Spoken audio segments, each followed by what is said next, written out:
পুনৰ উভতি আহিছো খন্তেক বিৰতিৰ পিছতে আপোনালোকে চাই আছে প্ৰাইম টাইম সন্ধিয়া 7। বাস্তৱ জীৱনৰ এটা জিয়া কাহিনী আৰ্তজনক সহায়ৰ হাত আগবঢ়োৱা ব্যক্তিকেন্দ্ৰিক সমাজত প্ৰয়োজন মজিবুৰৰ দৰে বহু লোকৰ DY 365ৰ সাংবাদিক মজিবুৰ ৰহমানৰ কৰ্মৰাজিক মূল উপজীব্য হিচাপে লৈ শশী শৰ্মাৰ উপন্যাস গাঁৱৰ ল'ৰা আজি আনুষ্ঠানিকভাৱে উন্মোচন কৰা হয়।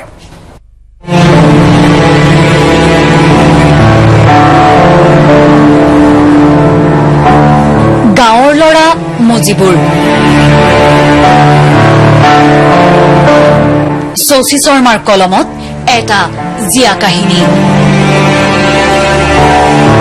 সাংবাদিক মজিবুৰ হল শশী শৰ্মাৰ এখন উপন্যাসৰ মূল উপজীব্য। আৰ্তজনৰ কাষত সদায়েই থাকে মজিবুৰ ৰহমান।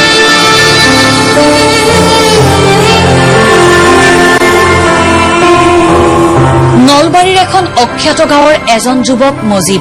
সাধাৰণ জীৱন ধাৰণ যদিও আৰ্তজনৰ কাষত প্ৰতিদিনেই মজিব। এটা জিয়া কাহিনী মজিবৰ জীৱন। শ্ৰেণী সংগ্ৰামত কেতিয়াও হাৰ নামানে মজিবে।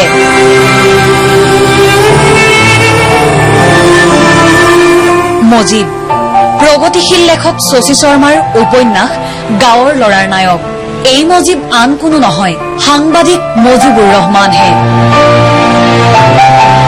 এই উপন্যাসতো দেখা যায় তেওঁ ইমান বছৰে লালন কৰা তেওঁৰ যে আদৰ্শ, তেওঁৰ যে স্বপ্ন, সেই প্ৰয়াসৰেই যেন ইয়াতো পুনৰ প্ৰকাশ ঘটিছে। নলবাৰীৰ পৰা 5 কিলোমিটাৰ দূৰত্বত থকা এখন গাঁৱত সাংবাদিক মজিবুৰ ৰহমানে আৰম্ভ কৰিছিল শান্তি নিবাস। সেই শান্তি নিবাসত আশ্ৰয় দিয়ে বহু আৰ্তজনক। সাংবাদিক মজিবুৰ ৰহমানৰ কৰ্মৰাজিকে মূল উপজীব্য হিচাপে লৈ সাহিত্যিক শশী শৰ্মাই জীৱনৰ ৮৬ বছৰ বয়সত লিখি উলিয়ালে উপন্যাস গাঁৱৰ ল'ৰা।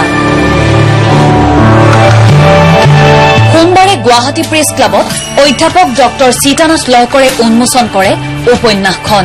এই অনুষ্ঠানত উপস্থিত থাকে DY 365ৰ পৰিচালন সঞ্চালিকা দীপান্বিতা জয়ছোৱাল আৰু সাংবাদিক মনোৰম গগৈ। নিজৰ বাবে জীয়াই থকাৰ এই আত্মকেন্দ্ৰিক সমাজখনত কেতিয়াবা মজিবৰ দৰে ব্যক্তিও লগ পোৱা যায়, যি নেকি বহুতৰ বাবে হৈ পৰে আশীৰ্বাদ স্বৰূপ। সংবাদ মাধ্যমৰ অন্যতম প্ৰহৰী মজিবুৰ ৰহমানলৈ DY 365এও জনালে অশেষ শুভকামনা। কেমেৰা পাৰ্চন ধ্ৰুৱজ্যোতি দাসৰ সৈতে মনীষা কলিতা, DY 365।